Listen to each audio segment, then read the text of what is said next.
해외여행은 언제나 가슴 설레는 일입니다.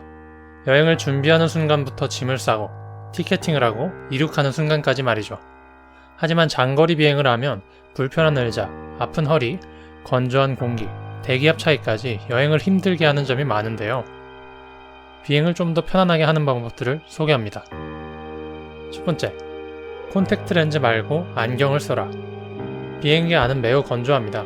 영하 50도 정도의 찬 하늘에서 기내의 온도 유지를 위해 난방 장치를 가동하기 때문인데요.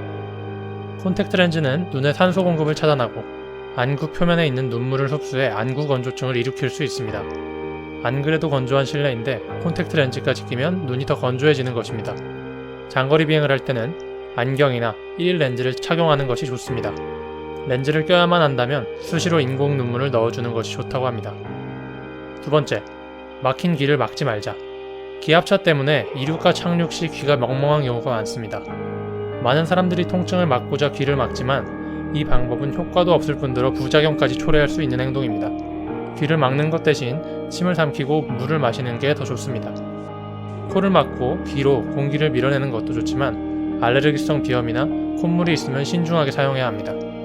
세 번째, 코가 막힌 상태로 비행기를 타지 말자. 코가 막히면 귀가 크게 압박되고 귀 내부와 외부를 다치게 할 수 있습니다. 그러니 코감기에 걸리면 비행기를 타기 전에 미리 치료하는 것이 좋습니다. 비염이 심한 사람들은 이착륙 전에 혈관 수축제를 쓰는 것도 좋다고 합니다. 다만 혈관 수축제 사용은 내성이 생길 수 있으니 반드시 전문의 상담하에 써야 한다고 합니다. 네 번째, 주기적으로 스트레칭을 하자. 좁은 비행기 좌석에서 움직이는 건 쉽지 않습니다. 그렇다고 해서 아예 움직이지 않으면 혈액순환이 느려지고 혈관에 피떡이 생기는 혈전증 위험이 높아진다고 합니다. 그러니 운동할 수 있는 옷을 입고 기내에서 주기적으로 산책과 스트레칭을 해줘야 합니다. 자리에서는 발가락을 꼼지럭거리는 것도 도움이 된다고 합니다.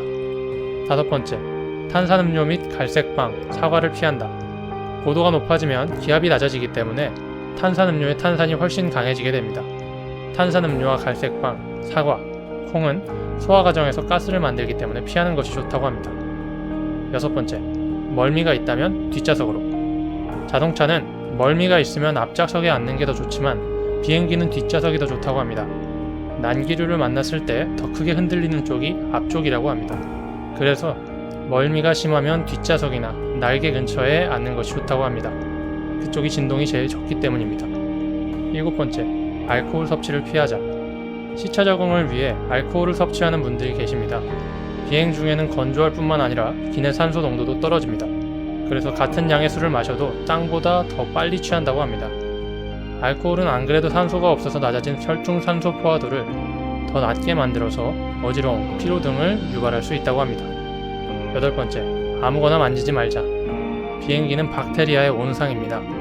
항공사에서 매번 청소하지만 시트백 포켓과 트레이 테이블은 아주 더러울 때가 많다고 합니다. 그러니 비행기를 타면 좌석과 근처의 것들을 함부로 만지기보다는 물티슈로 한번 닦고 앉는 것이 좋습니다. 또 수시로 손을 닦아줘도 좋다고 합니다. 아홉 번째, 이착륙 시 전화를 쓰지 말자.